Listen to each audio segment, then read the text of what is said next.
Hello guys and welcome back to the channel. I am Tony Rhodes and this is Narrative Wargamer. And oh boy, do we have some interesting stuff to talk about today. So today was the Adepticon reveals, and as such we've had quite a few big reveals for Warhammer 40,000. So that's what this video is going to be talking about today. It's basically going to be a little bit of a sort of like reaction video because, you know, like a lot of people in the UK today, hobbyists at least, I woke up this morning and went straight to have a look at all the Warhammer community articles about what previews there were, and wow, there were some big surprises. Certainly bigger things than perhaps we were expecting to be at Adepticon, but we're going to talk about a whole bunch of them today because there's some really interesting stuff coming down the line for Warhammer 40,000. So the first thing to look at is of course the big headline news that is new 40k. 10th edition is on the way. It's been confirmed, or funnily enough I don't think they've referred to it as 10th edition anyway yet, just the new edition. But yeah, it's coming soon this summer, and we've got a brand new cinematic trailer to go with that. So for those who were around at the time, back when 9th edition launched, we got a very cool cinematic trailer back then featuring the Necrons versus Space Marines and a couple of Sisters of Battle, and it was very, very cool. Well, this time it's the Space Marines versus the Tyranids, and it looks like the Tyranids are set up to be the big bads of the new edition. And yeah, there's some really cool stuff in that trailer. I mean, it's the sort of thing which, you know, we've been seeing on Warhammer Plus and all sorts of other animations now where it just looks spectacular. And honestly, if this is the sort of thing we can expect from a certain Amazon TV show in the near future, I'm excited for it. But for 10th edition, it's a really interesting trailer. Go check it out on Warhammer Community if you haven't already gone and seen it.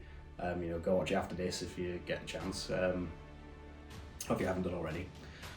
It looks like the storyline's moving forward now towards the Fourth Tyrannic War, as the Imperium's going to know it anyway. And interestingly enough, the Tyranids are going to be encroaching on the Galactic West, which is somewhere they've not been sort of encountered before within the Imperium, so there's a whole big issue there.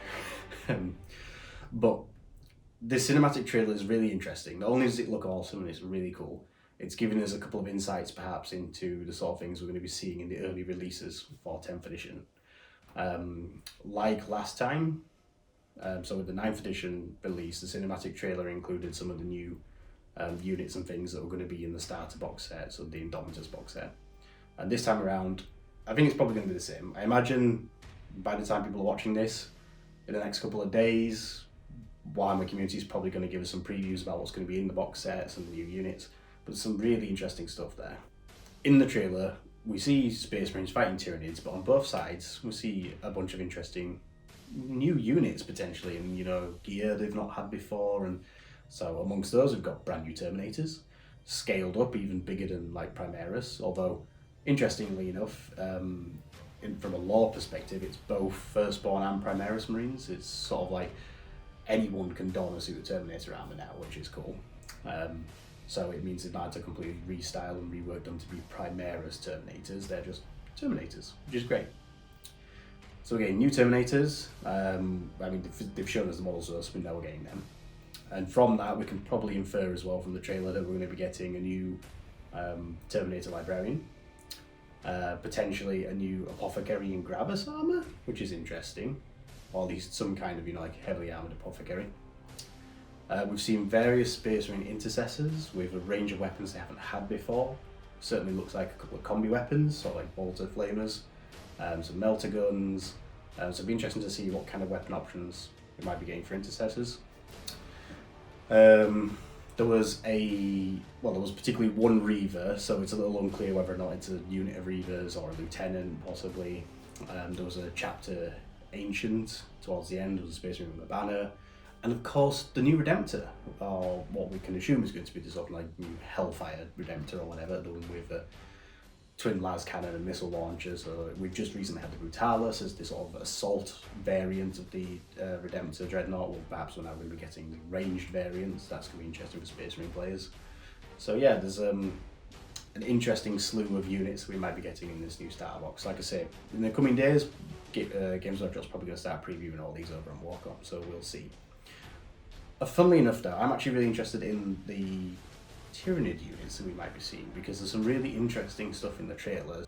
First of all, there's the Screamer Killer, which is the variant of Carnifex that the Space Marines were fighting. A classic sort of loadout of a 2nd edition Carnifex, and although obviously it's an animation, it's not a model, it looked a lot like that 2nd edition version of the Screamer Killer. So if you get a new Carnifex kit that can be built specifically as a Screamer Killer, that's going to be really cool. We've obviously seen new Termagants, they've been previewed as well, so we know we're getting new Termagant kits, which again, really nice to see them getting up to date. It's been too long that those models have been in service, a bit like the Khorne Berserkers that have now recently been replaced. So new Termagants is lovely, that's nice to see. Obviously, it was a little hard to get a glean on some of the Tyranids, because there's a lot of fighting in the dark and monsters from Beyond the Stars sort of vibe in the trailer, but we might have seen some Gene Stealers, certainly a Lictor that was jumping on Apothecary, and maybe a Winged Warrior variant, because on my first viewing I just assumed it was a Winged Hive Tyrant, but sort of watching the trailer a couple of times now, it's more apparent it's not quite that big. So I don't think it's a Winged Hive Tyrant, it looks almost like what were called Shrikes, which were Winged Tyranid Warriors. So it'd be interesting to see if we're getting Shrikes back as a unit. And then of course, fighting the Librarian Terminator, we had what I can only assume is either some new sculpt of the Zomphrope or the Neurophrope, or just some other brand new Psychic Tyranid monster. Because between the new Psychic Tyranid, or potentially new unit anyway, and also these sort of like feeder beasts that were halfway through the trailer when the Terminators showed up, these look like variants of Tyranids we've not seen before. So I'm really interested to see if we get some brand new units for them in that instance, which they would be overdue. I mean, a lot of people obviously would say that the Tyranid range is overdue an update anyway, but especially some actual new units, not just refreshes of existing models, would be great for them. So yeah, I'm really interested to see what we actually get in the new box set. I mean, Ultramarines versus Tyranids, it's a whole Tyranic War veterans sort of vibe, and hopefully we get some new models, new units, new sculpts, lots of cool stuff there. But that in itself is just a prelude really to the fact that we're getting a new edition of the game as well. So they've started to preview some of the stuff on Warcom about some of the changes that are actually going to be taking place between 9th and 10th edition rule sets. They talked about it on the live stream as well about a few things. And yeah, there's definitely some interesting changes coming, because it seems like it's going to be more of an overhaul than I personally was expecting. I was expecting it to be more a transition from like what we had between 8th and 9th. It seems like it's going to be a little more like what we had between 7th and 8th edition. Not as drastic as that, but sort of like a midway point. So one of the big things that they've been talking about is how they've simplified the system moving forward. So apparently there's going to be less overall stratagems, which is interesting to know, obviously, that stratagems are staying, and presumably there's not much changing about how they operate, although interestingly, nowhere in the articles today was there any mention of command points, or actually how they work or function. So I'm assuming command points are still going to be how stratagems operate. But in either case, sort of reducing the number of stratagems that are going to be in play in a single game is going to be better. Like, we don't need 10, 20, 30 potential stratagems available to some armies based on what factions you're using, what sub-factions you're using, what armies of renown you're using, and so on. Instead, sort of reducing down the number of stratagems to a more faction core range of stratagems that are used more regularly and which are all good, and you don't have any that are so fringe that we just never see play. That's all good. Interestingly as well, they've said that they're going to be increasing the number of universal stratagems though, so there'll be things like command reroll, automatically pass morale, counter offensive, stuff like that. But there's going to be some new ones as well that we've not had before.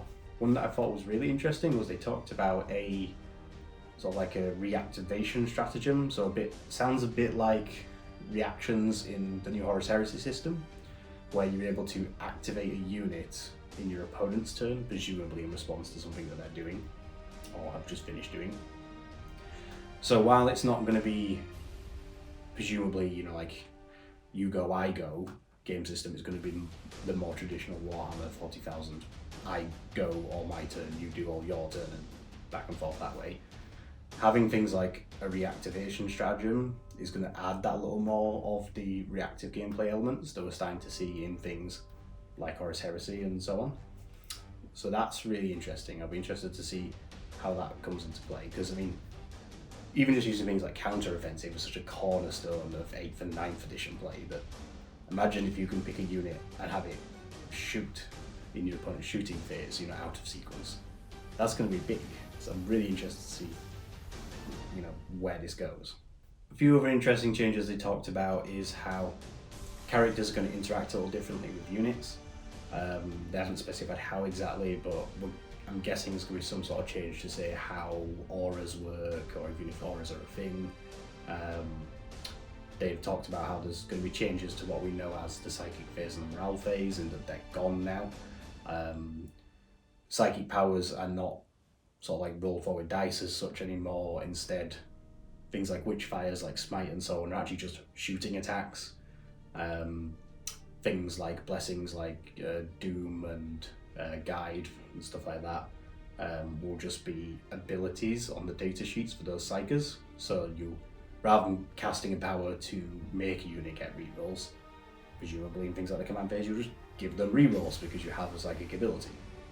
It'll be interesting to see how they involve like counterplay and stuff like that, because if they're just abilities, how does Deny the Witch work, what does the psychic hood do, how do things interact with units that are immune to psychic powers.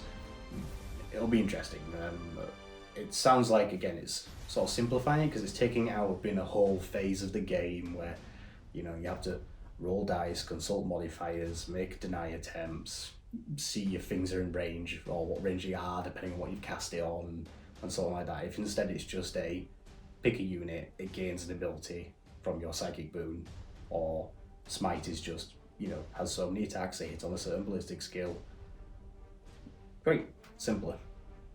Morale phase changing sounds like it's going to be interesting because it's going to be the start of the turn instead as part of the command phase. It's going to be battle shock, and it's not going to be that you lose models, it's instead going to have different negative effects. So what that could be, we haven't been told yet. Whether it's debuffs, penalties to like movement or actions or scoring even, who knows. It'll be interesting to see what they come up with that, because morale has changed so many times in so many ways over the editions that I personally like manipulating the morale phase and making it more a part of the game than it typically is. So it'll be interesting to see what form it takes in 10th edition and how exactly it comes into play, how often it comes into play, and in what it affects. So I'm quite interested to see what they do with morale. And then the next big change we've got coming really is army composition and how you actually build an army. Now this sounds like a lot simpler than it has been in previous 8th and 9th edition rule sets, because I was a seasoned Warhammer player pre-8th edition, and I remember when we moved away from things like Force Org charts and into the detachment systems they brought in 8th edition. It took a while for even me to wrap my head around how you actually went about building a list using detachments. I mean, by now, years down the line, it's become second nature, and I'm sure the new system will also be the same, in that it'll become second nature pretty quick. But I can imagine that for newer players, like new players to the game, the detachment system must have been quite confusing. Or maybe I had some hell of a bias from using Force Orgs before that. But in either case, now army construction is dead simple. All you have to do is pick a warlord, so take a character, designate them your warlord from your faction, and then just pick any units you like pretty much. There are no detachments, there are no force organization charts. The only thing is the rule of 3 persists, so you can't have more than 3 of any single thing, unless it's a battle line unit, which essentially sounds like it's going to be the new keyword for troops or equivalent, in which case you can have up to 6 of those. Now, that's interesting because it's a bit like the Age of Sigmar system, and it means that certain characters might be able to unlock certain units as being battlefield. Sorry, not battlefield, battle line. For example, maybe Abandoned Spoiler makes Terminators battle line units. So if you've got a the Despoiler Warlord, you could have up to 6 units of Black Legion Terminators instead of 3 units. The interesting thing that I noticed though with the wording in the article was they talked about not being able to have more than 3 of the same type. Now, I think it's implied, and a lot of people I think have taken this to mean type as in a single data sheet. So you could have 3 units of Blade Guard veterans, you could have 3 units of Omega Knobs, and so on. But it depends whether or not they mean unit type or they mean unit type as in like battlefield role. For example, would it be you can't take more than 3 elite units, but they could be any you want. Can't take more than 3 heavy support units, but they could be any you want. I don't know. I feel like it's probably meaning more datasheet level than it is battlefield role. But these are 9th edition terms. We don't know yet how they apply to 10th edition. So that one will be worth keeping an eye on. In terms of the datasheets themselves though, they're also changing in an interesting way. So quite often when editions change, we can have changes to things like this typical stat lines that you get in units, and we are getting that again in 10th edition. So interestingly, they've removed weapon skill, ballistic skill and strength from the stat lines of the actual units. Instead, these are baked into the profiles of the weapons, be them ranged weapons or melee weapons. So you've still got them. So like a ranged weapon in its profile has a number of attacks that it makes. So actually that's interesting. I think they removed attacks from the character profile and instead it's in the weapon. So like a bolter would have 2 attacks, say. That's a guess, I don't know if that's accurate. But like if a bolter has 2 attacks at a certain range, and it has the rapid fire rule, that will do whatever rapid fire does. We've seen some examples of the Termagants that twin linked is a keyword that's back for Spine Fists. So does this mean the return of universal special rules, where lots of weapons in the game will have twin linked as a rule and it universally does the same thing for all those units in the game, rather than every single unit having a uniquely named rule that does the same thing, like Duty Eternal and Discussing Resilience and so on. It does mean that things like chainswords now, for example, will have an actual weapon skill on the chainsword attack, and I assume that will be different to the weapon skill hit on a power fist attack. So a Space Marine will still be hitting on 3s with a chainsword and 4s with a power fist, even though it's not a weapon skill stat that the Space Marine himself has. I think it's going to simplify things for newer players, but that doesn't really change much for what we're used to as seasoned players. A Space Marine still hits on a 3 with a chainsword, still presumably strength 4, probably gets 2 attacks of it because the chainsword in 9th edition gives impulse 1 attack, whereas in 10th edition it'll just say the chainsword has 2, 3, 4 attacks, or however many of that Space Marine unit is supposed to have with chainsword. It looks like they're consolidating more of the rules to be on the data sheets for units rather than being locked behind stratagems and such, or command abilities. So we've seen like the Termagants again as the example been given today, that they've got a rule called something like Skulking Predators, or something similar, where when an enemy unit finishes a move within 9 inches of them, once per turn, they can then move these 6 inches themselves. Again, a bit more reactive gameplay that we're seeing. Your opponent does something, you can do something in response, even though it's not you go, I go. But that's something that you might have expected to see as a stratagem, which then might get forgotten about or never really used, or just not made use of because there's better options to be spending your command points on than just moving Termagants, whereas now you get to do that in addition. And we're going to probably start seeing abilities like this crop up on lots of different units and just have the abilities baked into them. So Incursors might have, Auspex Scan maybe, and they're the units that can shoot incoming enemy deep strikers. Maybe certain Nurgle vehicles will automatically explode rather than use a stratagem that does it. Who knows? It's all going to be part of how they're trimming down the number of stratagems by perhaps introducing more of these thematic abilities directly to the data cards for units. And then finally with the data sheets, it also seems like they're going to be simplifying the number of keywords involved. So these days now, if you actually, I'm sure there are many of you who've seen a unit listed in, say, Battlescribe or something, and by the time you've included like faction, sub-faction, unit types, and stratagem-based keyword triggers, like a single unit might have like almost close to 10, 15, 20 keywords on it. Well, we're not going to have that many now. It looks like the Termagant example has like maybe 4 or 5 keywords total, that's it. So if there's going to be less of these stratagems that are, you know, key locked to keywords, or less command abilities that are tied to them, and instead it's just a unit is a unit and it does everything with its own rules, then this keyword system is a lot simplified as a result. Notably, there's no core keyword, or at least Termagants are not core, and they seem like a good example of a core unit if it was going to be a thing.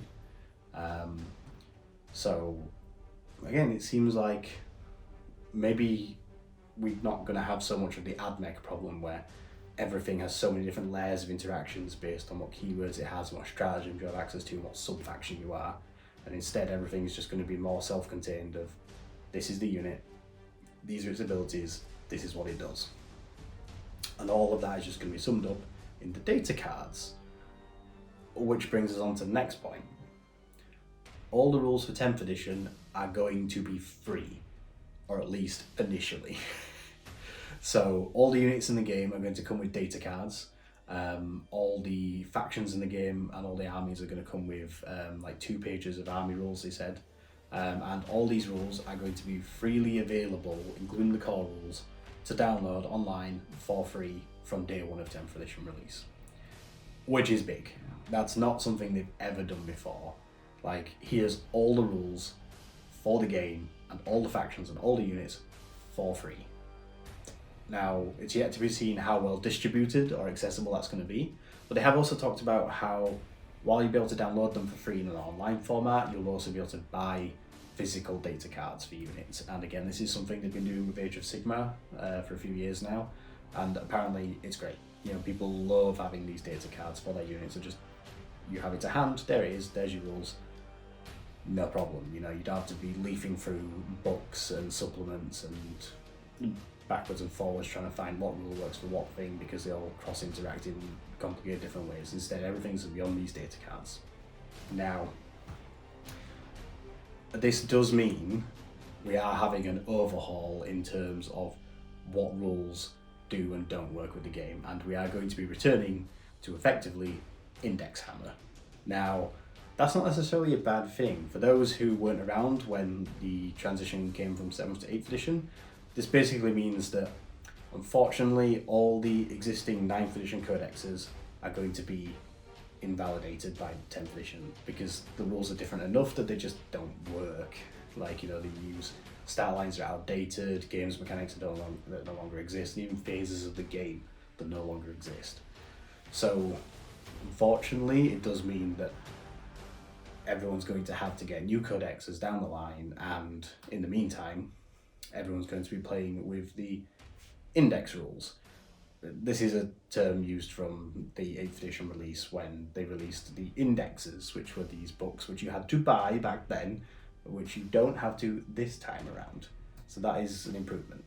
Now, it is worth noting that at this point in time, there's still a couple of months before this is going to roll around. So there's still probably 3 to 4 months more play time for 9th edition and for people with their 9th edition codexes.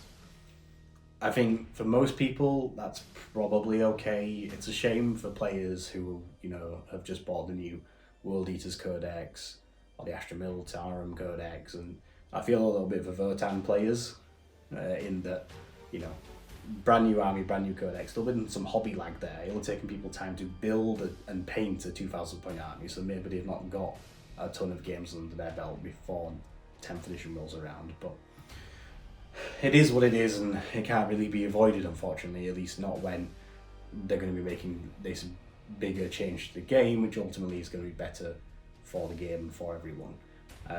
So at least the thing they are doing that's really good this time is that all those initial new rules for all the new armies are free, and therefore You're not having to go out and buy a new index book to be able to run your World Eaters from day one. And presumably, hopefully certain armies won't be too far down the line and won't have to wait 5 years again to get their, codex for the new edition. But we'll see. On the whole, Index Hammer at the start of 8th edition is fondly remembered by a lot of players. It's often referred to as being some of the best, most balanced, most enjoyable forms of 40k that people have played in years gone by. So yes, it means no codexes from day one, but it does mean rules for everyone from day one, which means everyone's on a level playing field. And it does mean that there should hopefully be this grace period where Index Hammer is fun. So I'm looking forward to seeing, what it's going to be like this time around, and if it's as good this time as it was last time, if not better. It does mean that getting in to 10th edition when it launches is probably going to be the best and most affordable way for new players to get into the game as well, because while all the initial rules are free, and while I assume the core rules will remain free indefinitely, I imagine it's the case that when a new codex will come out for 10th edition, the rules for that faction will no longer be freely available online, because you'll have to buy either a physical or digital copy of their 10th edition codex to get their 10th edition rules. I don't know if that's the case, but I have a feeling it probably will be. That's kind of what they've done before with things like the 40k app and things like the Psychic Awakening series. Anything that existed before the platform existed was readily available and free. And then as newer publications came out invalidating those older ones, you had to buy the new publications to get access to those rules. I imagine we'll see a similar cycle with the 10th edition codex releases, but at least those core rules will presumably be free indefinitely. And in the meantime, from day one, all those releases are going to be free. So big changes are coming, and while unfortunately it will invalidate codexes, it doesn't necessarily invalidate everything from 9th edition. Most notably, they've told us that boarding actions and the Arcs of Omen series will work with 10th edition rules. Like, looking at them now, you can see how they've been designed to be like rule set agnostic. Basically, the boarding action rules say play with your core 40k rules and use these extra rules to play boarding actions. So it doesn't matter if the core rules change, because you can still use the boarding actions rules on top of them. So that's great. And perhaps maybe that's somewhere to focus in the meantime, while you're waiting for your new codex to roll around in 10th edition, is focus on boarding actions. If you've got the Arcs of Omen Abaddon and whichever Arcs of Omen book has your faction rules in, then you've got everything you need to play boarding actions for the entirety of 10th edition. So, that's good. And it means that actually this fun new game system that they've added in at the end of 9th doesn't go away because we transitioned to 10th edition. So it's great to see that they have future-proofed boarding actions, and actually I do think that is a good bit of foresight by Games Workshop in this instance, so that's good. Similarly, we can presume that things like the 6-month or annual GT packs will probably still come out, and we'll probably have rolling match play rules that run alongside the edition's lifespan. So I can't see that changing. Game formats such as Tempest of War, I imagine, will either, again, similarly just work, or won't require too much work to get them to work until perhaps an official re-release comes along. I mean, Tempest of War is pretty straightforward in terms of, here's deployment zones, objectives, and scoring. It doesn't really rely too much on the core mechanics of 9th edition to work, so I imagine that'll work fine. Personally, I am pleased to see that they have mentioned Crusade. They have talked about how players who have an existing Crusade force, there'll be rules to allow them to adopt that into a 10th edition army list and Crusade force. So the fact that Crusade hasn't just gone unmentioned is a positive sign for me, because it means hopefully they're still supporting Crusade going into 10th edition. They haven't really talked about it a lot, and it's yet to be seen to what extent support is, whether or not it's just here's rules to let you still use the old Crusade stuff, but there isn't anything new. That would be a shame. Hopefully it's more than that, and it's going to be continued support for Crusade going forward. I would love that, because I'd hate to see it go away, because I do think it's one of the best additions to the game from 9th edition. It might not be for everyone, and it might not be the most commonly played way, but I do think it's a great option there for narrative players and for anyone that really wants to add more to their games.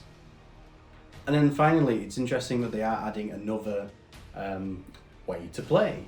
So we're always about discovering more ways to play here on Narrative Wargamer, and the new Combat Patrol game format is going to be an interesting new addition, especially for newer players. So basically, they've said that whereas like in 9th edition we had Combat Patrol level missions in all the different publications that included missions, Combat Patrol is actually going to be a game format in itself where you can take the contents of the Combat Patrol box for any faction, and they've been balanced within the 10th edition rules and points against all the other Combat Patrol boxes for all the other factions. So there will presumably be some set of missions and rules for just picking up and using the Combat Patrol boxes for any two armies, using those units and playing a game. Now that's great for beginners, just being able to say, if you've got two friends, you say you buy that box, build those armies, you can play a game. And here's the mission specifically designed for playing with these armies. That's great, that's making it really accessible.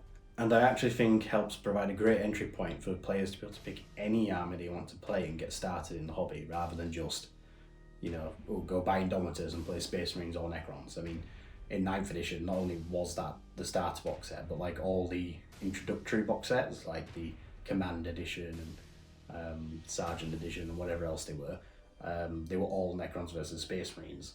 So as friends, you might buy that box and split it, which again, deciding who gets what, you want to buy a starter set, maybe one of you wants to play Space Marines, the other doesn't want to play Necrons, but goes with it anyway. It saves all that hassle. You can just have two new players, go into a store, look at all the armies that there are, and pick the two that they personally want to try out. Buy that Combat Patrol box, build it up, play games. Great. I'm really interested to see how that develops and how well it plays out for people. I'd love to hear comments from people in the future about people who've introduced new people to the game with it, and what sort of experiences they've had trying out the Combat Patrol armies and missions. So that's kind of everything we know so far from just today's reveals about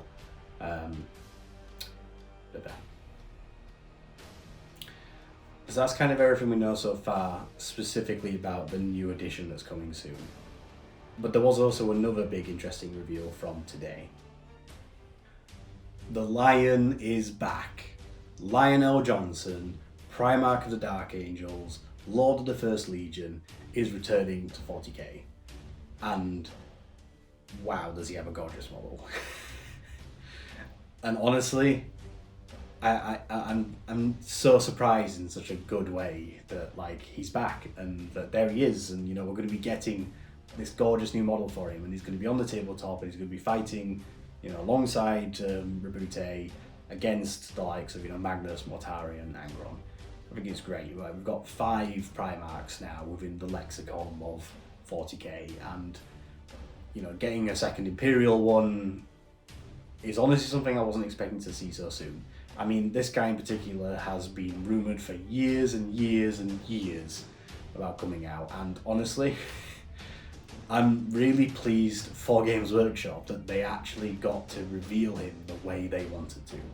Because recently, with the leaks for Angron and Dante, months before their official reveals, it's kind of taken away a little bit from those releases. I'm not a fan of leaks. I'm not a fan of seeing it before it comes out and seeing grainy potato can pictures, because it just detracts from it. I mean, poor Dante, he's pretty much been swept aside by the reveals today.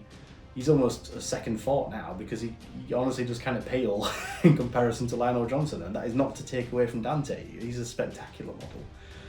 But I'm sure at some point there was a planned reveal for him in the future, and it's going to be a bit lackluster because we know he was coming.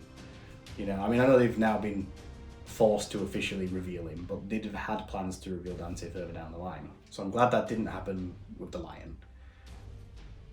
I mean, he's just such a cool model. He's got the Emperor's shield, he's got his new sword fealty, he's presumably, looking for Cypher, we don't know. He's still got to get the Lion Sword back. I'm really, really excited and interested to read all about how he's come back, you know, who he's spoken to first, what he thinks of the galaxy, you know, does he know that Rabute is around? Is he going to go see him? You know, are they going to argue over, you know, what the best course of action is for the Imperium? Who knows? And what's he going to be like on the table? Because having a chance to see another Primarch, you know, roaming around, getting into fights, playing games with them, it's just going to be great. I mean, yeah, it's just such a good surprise. It's been so long that people have been clamouring for, you know, a second Imperial Primarch, and not even sure if we were going to get it.